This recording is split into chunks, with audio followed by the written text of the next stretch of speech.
मनमानी जो फीस वसूली जाती थी वो अब नहीं हो पाएगी। सरकार एक ऐसा सर्कुलर लाई है, क्या कहेंगे उस नीति को? देखिए, भारतीय जनता पार्टी की सरकार पूरी तरीके से पब्लिक स्कूल माफिया से मिल चुकी है। इसका उदाहरण हमने देखा कि अभी पिछले कई दिनों से स्कूल्स के बाहर पेरेंट्स प्रदर्शन कर रहे थे कि पेरेंट्स से मनमानी फीस जो है स्कूल वाले वसूल कर रहे हैं। जो पेरेंट्स नहीं दे रहे उनसे स्कूल मैनेजमेंट बदतमीजी कर रही है। यहाँ तक कि कुछ स्कूलों ने तो बच्चों को भी बंधक बना लिया, बच्चों को बंद कर दिया। बच्चों को तब तक नहीं छोड़ा गया जब तक पेरेंट्स ने बड़ी हुई फीस नहीं दी। पेरेंट्स ने सब जगह प्रोटेस्ट करा, लेकिन कोई सुनने वाला नहीं था। कई स्कूलों में 40% से लेके 80-80% तक फीस बढ़ाई गई, जबरदस्ती पेरेंट्स से ली गई। पेरेंट्स ने शिकायत करी, उनकी शिकायत सुनने वाला कोई नहीं था। ना तो डायरेक्टरेट ऑफ एजुकेशन उनकी सुन रहा है, ना वहाँ का जो एजुकेशन ऑफिसर है वो सुन रहा है, ना शिक्षा मंत्री सुन रही है, ना ही मुख्यमंत्री सुन रहे हैं। क्योंकि पूरे का पूरा जो पब्लिक स्कूल माफिया है वो भारतीय जनता पार्टी के लोग चलाते हैं। सारे पब्लिक स्कूल वाले भारतीय जनता पार्टी के या तो समर्थक हैं या पदाधिकारी हैं। हमने देखा एक भरत अरोड़ा थे जो इस केस को लेके दिल्ली हाई कोर्ट गए। वो भरत अरोड़ा भारतीय जनता पार्टी के शिक्षा प्रकोष्ठ से जुड़े हुए हैं, उनके शिक्षा प्रकोष्ठ के को कन्वीनर हैं, और वो जाके स्कूल माफिया के साथ मिलके स्कूल माफिया को लीड कर रहे हैं। वो गए हाई कोर्ट में जाके कि हमें स्कूल वालों को फीस बढ़ा दो। हाई कोर्ट ने उस पर कोई ऑर्डर नहीं करा, लेकिन स्कूल वालों ने फीस बढ़ा दी। अब पेरेंट्स जाएंगे कहाँ? एजुकेशन मिनिस्टर के पास जाएंगे। एजुकेशन मिनिस्टर जो है वो स्कूल माफिया के साथ मिला है। मुख्यमंत्री खुद स्कूल माफिया के साथ मिली है। मुख्यमंत्री ने बीच में कहा कि हम स्कूल के खिलाफ एक्शन लेंगे।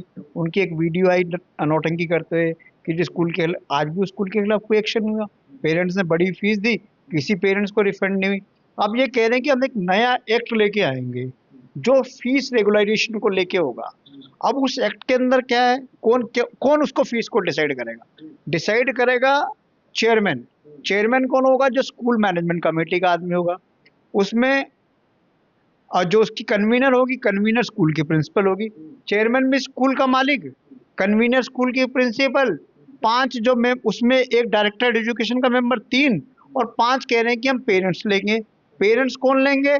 कि जी हम लक्की ड्रॉ से चुनेंगे। क्यों लक्की ड्रॉ से चुनोगे? आप पेरेंट्स की मीटिंग बुलाओ, पेरेंट्स रिप्रेजेंटेटिव देंगे। पहले यही होता था, लक्की ड्रॉ से चुनेंगे। और लक्की ड्रॉ से चुनने के बाद भी एक उसमें ही है कि अगर 15% पेरेंट्स ने जाके अगर स्कूल के मैनेजमेंट को अगर अपना विरोध प्रोटेस्ट नहीं दर्ज कराया तो फीस बढ़ा देंगे। जो उनको पता ही नहीं चलेगा, कोई है ही नहीं उनके राइट्स को प्रोटेक्ट करने वाला। चेयरमैन स्कूल का मालिक, कन्वीनर स्कूल की प्रिंसिपल, डायरेक्टर ऑफ एजुकेशन का जो अफसर है वो भी उनका मेंबर। जो तीन जो अथॉरिटीज जिन लोगों ने डिसीजन लेना है वो तो सर पब्लिक स्कूल के लोग हो गए। तो पेरेंट्स को कहाँ से जस्टिस मिलेगा? पेरेंट्स को तो मजबूर किया जाएगा। और पेरेंट्स कोई भी हो, जब तक सरकार क्या चाह रही है, सरकार इस पूरे गोरख धंधे को, इस पूरी लूट खसोट को रेगुलाइज करना चाहती है। प्राइवेट स्कूल वालों को खुल के मनमानी देना चाहती है। हर साल स्कूल वाले बढ़ाएंगे कि जी सितंबर अक्टूबर में फैसला हो जाएगा, उस नए एक्ट के हिसाब से पहले ही बता देंगे 6 महीने पहले। अरे बढ़ाएंगे क्यों? 10 साल केजरीवाल जी की भी तो सरकार थी, किसी स्कूल की हमने फीस बढ़ने दी? किसी स्कूल वाले की हिम्मत नहीं होती थी क्योंकि स्कूल की फीस बढ़ा दे। कोई स्कूल वाले की हिम्मत नहीं थी कि कोई डोनेशन ले ले, कोई बिल्डिंग फंड ले ले, कोई डेवलपमेंट फंड ले ले। सारे हमने बंद कर दी थी, सारी चोर चकारी। और ऑडिट क्यों नहीं करवाते? उसमें ये भी है, हाई कोर्ट ने कहा ऑडिट करवाओ। आप ऑडिट क्यों नहीं करवाते? स्कूल्स का ऑडिट होगा, पता चल जाएगा कौन स्कूल प्रॉफिट में, कौन लॉस में है। और ऑलरेडी इन्होंने इतनी फीस बढ़ाई हुई है। अगर 10 साल से केजरीवाल जी की भी सरकार चल रही थी ना, यही स्कूल वाले थे, यही स्कूल के मालिक थे, यही स्कूल के प्रिंसिपल थे, यही बच्चे पढ़ रहे थे, किसी की फीस नहीं बढ़ी। फीस नहीं बढ़ी तब भी बच्चों ने पढ़ाई करी, जरूरत ही नहीं पड़ी, क्योंकि ऑलरेडी इन लोगों ने एक्सेस लूट मचाई हुई थी। केजरीवाल सरकार ने तो रेगुलाइज करा था। केजरीवाल सरकार के चलते तो स्कूल वाले डरते थे कि स्कूल टेक ओवर ना कर ले सरकार, सरकार स्कूल की रजिस्ट्रेशन ना कैंसिल करा दे। लेकिन जैसी केजरीवाल की सरकार गई, इन्होंने लूट खसोट शुरू कर दी और सारे लोग वही हैं। सर, एक एक वक्त ये भी था जब शिक्षा का नाम लिया जाता था तो सीधे सीधे देश में भी सिसोदिया जी को याद किया जाता था।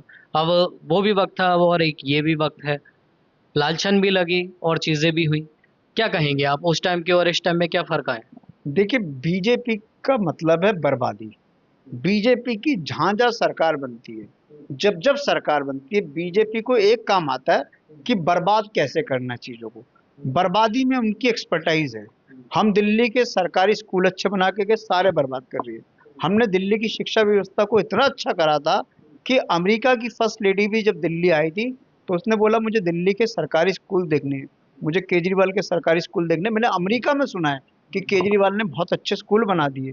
हमारा स्कूल्स एजुकेशन के लिए हमने इतना काम करा था कि दिल्ली के सरकारी स्कूल प्राइवेट स्कूल को बीट कर रहे थे। प्राइवेट स्कूल से लोग अपने बच्चों का नाम कटवा के दिल्ली के सरकारी स्कूलों में एडमिशन कराते थे। दिल्ली के सरकारी स्कूलों का रिजल्ट 99% तक चला गया। दिल्ली के सरकारी स्कूलों में ये हाल था कि लिफ्ट वाले स्कूल बन गए, स्विमिंग पूल वाले स्कूल बन गए, अच्छे अच्छे इंटरनेशनल लेवल के टर्फ ग्राउंड्स बन गए। दिल्ली के सरकारी स्कूलों का तो कायाकल्प कर दिया था इन्होंने, आके सारा बर्बाद कर दिया। तो बीजेपी का एक ही काम है, बर्बाद कैसे करना, बर्बादी में विश्वास। सर अभी जो है टैंकर भी निकाले गए हैं पानी के टैंकर अब लोगों को घर घर तक मोदी जी वाले टैंकर, उसके ऊपर उन्होंने कहा कि अब वसूली जो थी मनमानी वसूली वो रुक जाएगी। क्या कहते हैं दिल्ली वासियों को क्या फायदा पहुंचेगा उससे? देखिए, आम आदमी पार्टी की सरकार जब दिल्ली में आई थी 2015 में, हमने टेक ओवर करी, उससे पहले दिल्ली के अंदर एक टैंकर माफिया चलता था। और हर क्षेत्र में जहाँ चले जाओ, जहाँ पानी की दिक्कत थी, वहाँ टैंकर माफिया जाते थे। टैंकर होते थे सरकारी, उनको माफिया लोकल ऑपरेट करता था। कहाँ पानी जाएगा, किसको पानी जाएगा, किसको मिलेगा नहीं मिलेगा, एक एक घर से पैसे लेते थे मनमाने। और टैंकर लोगों को ना देके, पानी लोगों को ना देके बड़े बड़े फार्म हाउस वालों को बेचा जाता था, बड़े बड़े होटल्स वालों को बेचा जाता था। तो आम आदमी पार्टी की सरकार आने के बाद केजरीवाल जी ने उस टैंकर माफिया को खत्म करा। हमने दिल्ली के हर घर तक पीने का पानी पाइपलाइन से पहुंचाया। हमारी जब सरकार आई थी तब दिल्ली के अंदर 55% घरों में वैध और लीगल कनेक्शन थे, और पानी की लाइन दिल्ली में 55% घरों तक ही जाती थी। हमारी सरकार आने के बाद 70 साल में 55% और 10 साल में 95%, ऑलमोस्ट हमने 40% का जंप करा। 10 साल में हम 55% से 95% घरों तक चले गए। घरों को हमने पानी की लाइन से जोड़ा, वहाँ पानी की लाइन डाली, सीवर की लाइन डाली, लीगल कनेक्शन दिए, लोगों के घर तक पानी पहुँचाने का काम करा। और ये टैंकर माफिया को हमने पूरी तरीके से खत्म कर दिया था। आज भारतीय जनता पार्टी के राज में टैंकर माफिया फिर से आ गया। फिर से 1400 नए टैंकर बीजेपी की सरकार सड़कों पर लाई है। अब ये टैंकर किनके हैं, इनकी भी अगर आप जांच कराओगे, सारे टैंकर वाले बीजेपी वाले, सारा फायदा उनको होगा। ये सारा माफिया जो पहले जो हमने हमारी सरकार के चलते हुए हमने जिसको कुचला था, वो माफिया वापस जिंदा कर दिया है। लेकिन कहा तो उसमें ये जा रहा है ना, अब तो उसमें जीपीएस भी लगे हुए हैं और एक भी पैसा नहीं लिया जाएगा कोई भी ऊपर का। जीपीएस पता कब से लगे हुए हैं? शीला दीक्षित की जब सरकार दिल्ली में थी 2007 से दिल्ली के अंदर जो भी पानी का टैंकर चलता था जीपीएस से चलता था। जीपीएस ट्रैकिंग होती थी, जीपीएस की मॉनिटरिंग होती थी। ये कोई नया काम नहीं। तो भारतीय जनता पार्टी वालों ने क्या करना है, इनका एक सिस्टम है कि लोगों को गुमराह करो। 2007 से दिल्ली में जीपीएस वाले टैंकर चल रहे हैं। शीला दीक्षित की सरकार में जो गोरख धंधा होता था वो ये करेंगे। ये क्या करते थे, शीला दीक्षित की सरकार में जो उनके विधायक थे कांग्रेस के, वो क्या करते थे, जीपीएस को टैंकर से निकाल लेते थे और किसी की स्कूटी मोटरसाइकिल पे लगा देते। वो स्कूटी मोटरसाइकिल घूमती रहती, टैंकर तो जाता था 5 स्टार होटल में पानी देने, टैंकर तो जाता था बड़े बड़े फार्म हाउस में पानी देने, टैंकर से तो प्राइवेट लोगों को सप्लाई होती थी। और वो जीपीएस वाला स्कूटी और मोटरसाइकिल पे चक्कर लगाता रहता था, कहते थे जी कुछ जीपीएस की ट्रैकिंग हो रही है। वही काम जो भारतीय जनता पार्टी के लोग कर रहे हैं। चोरी में तो दोनों साझेदार है ना। तो जो चोरी कांग्रेस के लोग करते थे वो चोरी इन्होंने बीजेपी वालों ने सीख ली कि चोरी कैसे करनी है। टैंकर में जीपीएस लोगों को दिखाना कि जीपीएस का मतलब है कि मॉनिटरिंग हो रही है, ट्रैकिंग हो रही है, टैंकर सही जगह पहुंच रहे हैं। लेकिन वो जीपीएस वहां से निकाल के स्कूटर मोटरसाइकिलों पर लगाते हैं। पूरे के पूरी चोरी में एक्सपर्टाइज जितनी कांग्रेस की उतनी बीजेपी वालों की। कांग्रेस वालों से दिमाग ले लिया कि भाई ये 1400 टैंकर जो लाइन से चोरी कैसे करनी है, तो चोरी का जुगाड़ इनको पता है। पेट्रोल का खर्चा बढ़ गया, एक दुगना हो गया। पर सर अभी ये आता है कि सिर्फ और सिर्फ भारतीय जनता पार्टी के मंत्री का दिमाग चला है इसमें, जो जल मंत्री है। क्योंकि जल मंत्री को पता है कि कैसे लूट मचानी है, इन टैंकरों से कैसे अपना फायदा करना है, कैसे बीजेपी वालों का फायदा करना है, कैसे उन टैंकर माफिया को फायदा करना है। क्योंकि चुनाव लड़ने के लिए पैसा तो वही देते हैं। अब वो माफिया फिर से आ गए, फिर से दिल्ली के बुरे हालत शुरू हो गया। आपने देखा दिल्ली में पहले पावर कट नहीं होते थे, अब दिल्ली में बिजली जा रही है, पावर कट लगने शुरू हो गए।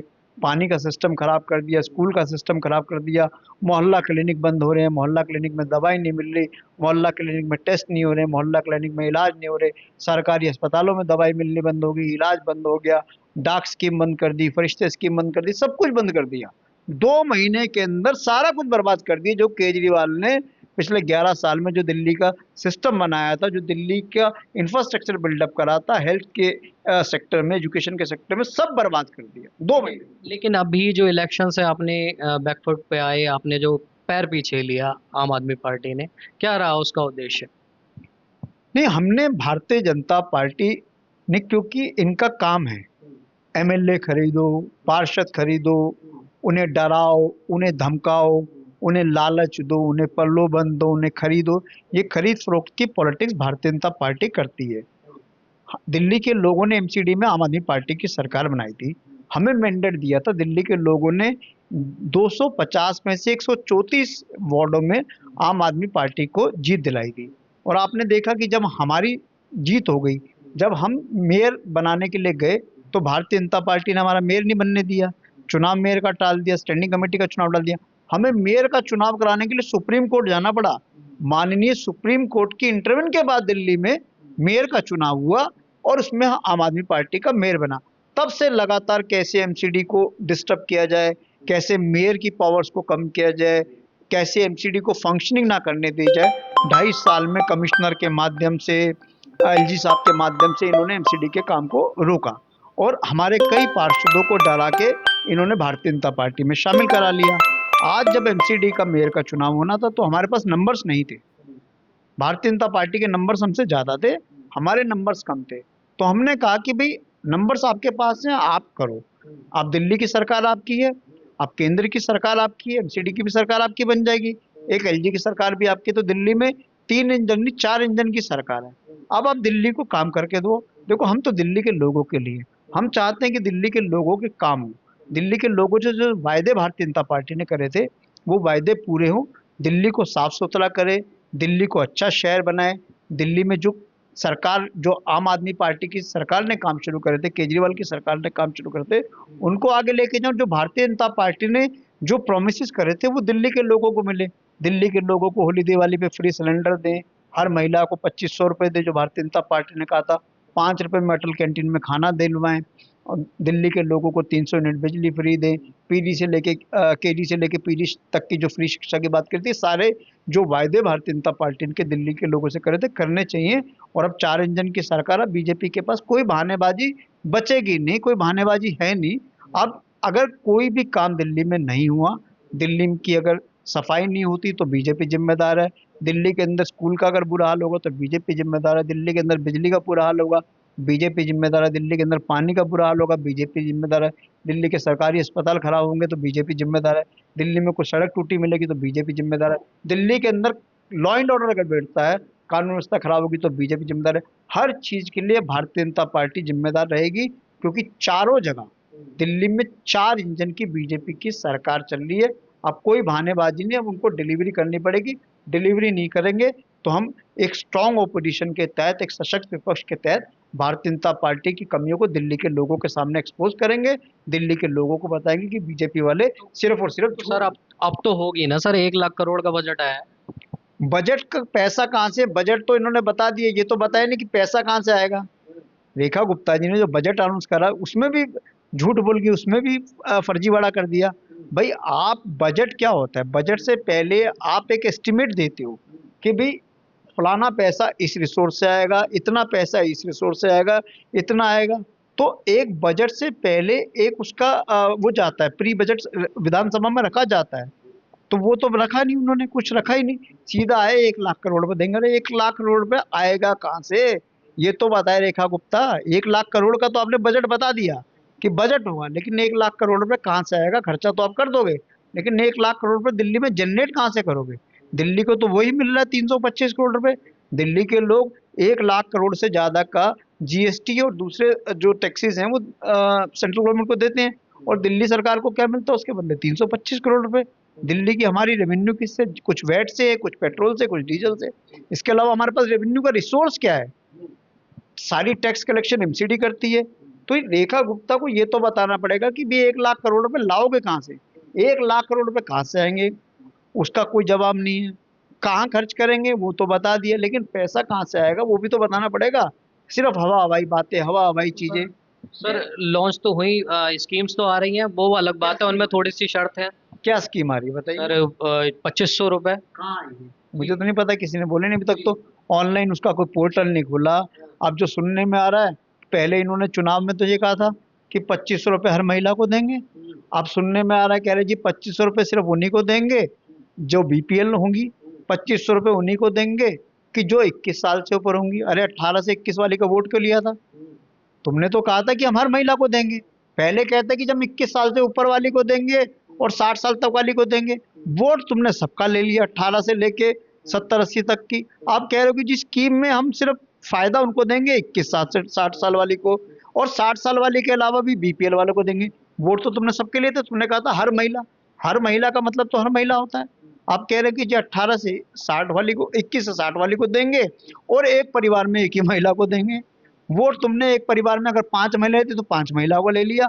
अब जब देने की बारी है तो कहते हैं जी एक महिला को देंगे, एक महिला को देंगे, 21 साल से ऊपर वाली को देंगे, बीपीएल होनी चाहिए, उसके अलावा कोई दूसरी पेंशन स्कीम ना लेती हो, उसके अलावा पूरा भी नहीं देंगे 2500 रुपये। 2500 रुपये का कुछ हिस्सा सरकार रख लेगी, उसके बाद देंगे। अरे ये क्या नौटंकी है भाई? कोई मंत्री अपनी सैलरी ऐसे करता है कि मेरी सैलरी आधी सरकार रख ले, बाद में मैं ले लूंगा? कोई अफसर ऐसे करता है? लेकिन जिनको 2500 रुपये देने उनको कह रहे कि जी हम कुछ पैसा रख के वो पैसा देंगे। अब इस तरीके से पूरी दिल्ली के अंदर जो टोटल पॉपुलेशन है वीमेन की, वो तकरीबन 55 से 60 लाख है जिनको फायदा होना था बेनिफिशियरी। इन्होंने इतनी कंडीशन लगा रही, वो बेनिफिशियरी वाली लेडीज ही मुश्किल से 20-50 हज़ार रुपये चाहिए, और 20-50 हज़ार भी वो बीजेपी वाली होंगी, उनको मिल जाएगा। बाकी दिल्ली के लोगों को झूठ बोल दिया, वोट ले लिए। बीजेपी का काम ये झूठ बोलने में। मुफ्त इलाज भी तो दिया है कर सर, 10 लाख तक का मुफ्त इलाज होगा। अरे 10 लाख तक का हो, केजरीवाल की सरकार में तो इससे बड़ा था। केजरीवाल की सरकार में कोई इनकम क्राइटेरिया नहीं था, कोई इलाज का क्राइटेरिया नहीं था। हमारे यहाँ तो 1 रुपये से लेके, अगर किसी का भगवान ना करे 10-20 करोड़ का भी अगर इलाज होता था, हम वो भी देते थे। दिल्ली की सरकार, केजरीवाल से बेस्ट हेल्थ पॉलिसी किसी की नहीं है। अगर झुग्गी वाले का इलाज पूरी तरीके से फ्री था, तो कोठी वाले का भी इलाज फ्री था। अगर कोई जीके की कॉलोनी में रहता तो उसका भी इलाज फ्री था। हमारी डाक स्कीम पता है क्या कहती थी? कि दिल्ली के सरकारी अस्पताल में अगर कोई आदमी चला गया और सरकारी अस्पताल में अगर 30 दिन में उसका ऑपरेशन नहीं हुआ या सर्जरी नहीं हुई, 30 दिन का टाइम था, 30 दिन के बाद सरकारी अस्पताल का डॉक्टर उसको रेफर कर देता था। वो जाके प्राइवेट में गंगाराम में इलाज कराए, वो अपोलो में कराए, वो मैक्स में कराए। 1 रुपये का खर्चा है या 10 करोड़ का खर्चा है, 100 करोड़ का खर्चा है, दिल्ली की सरकार देगी। हमारी हेल्थ स्कीम में तो कोई लिमिटेशन नहीं थी, कोई क्राइटेरिया नहीं था, जितने मर्जी का इलाज करो, हर तबके का। कोई इनकम क्राइटेरिया नहीं था, कोई ये नहीं था कि जी बीपीएल को देंगे या इनकम सर्टिफिकेट वाले को देंगे या लोअर इनकम को देंगे, ईडब्ल्यू, सबके लिए थी स्कीम। इन्होंने तो 10 लाख का कैप लगा दिया। और आयुष्मान में फायदा किसको होना है? लूटेगा कौन? Insurance company लूटेगी। आयुष्मान का तो मैं थोड़ी कह रहा हूँ, सीएजी की रिपोर्ट आई। सीएजी ने बोला कि आयुष्मान एक बहुत बड़ा घोटाला है। सीएजी ने कहा मध्य प्रदेश के अंदर, उत्तर प्रदेश के अंदर, उत्तराखंड के अंदर, राजस्थान के अंदर आयुष्मान योजना में एक आदमी का 6-6 जगह इलाज हुआ। एक आदमी का एक ही समय देश के अलग अलग 6 अस्पतालों में इलाज चल रहा है। मरे वो तक का इलाज हो गया, जो आदमी मर गया उसका भी इलाज हो गया। पूरे का पूरा आयुष्मान के नाम पे एक फ्रॉड चल रहा है, एक स्कैम चल रहा है। और सीएजी ने कहा, मैंने नहीं कहा, मेरा आरोप नहीं है, सीएजी ने कहा कि इनके खिलाफ एफआईआर करो। कोई एफआईआर नहीं हुई, कोई अफसर की गिरफ्तारी नहीं हुई, कोई नेता की गिरफ्तारी नहीं, किसी इंश्योरेंस कंपनी की गिरफ्तारी नहीं। तो आयुष्मान के योजना के आड़ में तो बीजेपी को फिर कोई स्कैम करना है, फिर घोटाला करना है, कि घोटाले करने में एक्सपर्टाइज है। तो ऐसी ऐसी स्कीम लेके आते हैं, लोगों को बेवकूफ़ बनाओ, पैसा लूटो, लोगों को लूटो, जनता का पैसा लूटो, अपने घर भरो। ये भारतीय जनता पार्टी की फिलॉसफी और थ्योरी है। तो जैसा कि आपने सुना, घनेंद्र भारद्वाज जी का साफ तौर पर कहना है कि ये जो योजनाएं आती हैं दिल्ली में, ये योजनाएं सिर्फ जुमलेबाजी के लिए होती हैं, और इसमें जो फायदा भी पहुंचता है वो कहीं ना कहीं सरकार को ही हो रहा है। आपकी क्या है इस पर राय, हमें कमेंट कर ज़रूर बताएं। और अगर आप हमारे चैनल पर नए हैं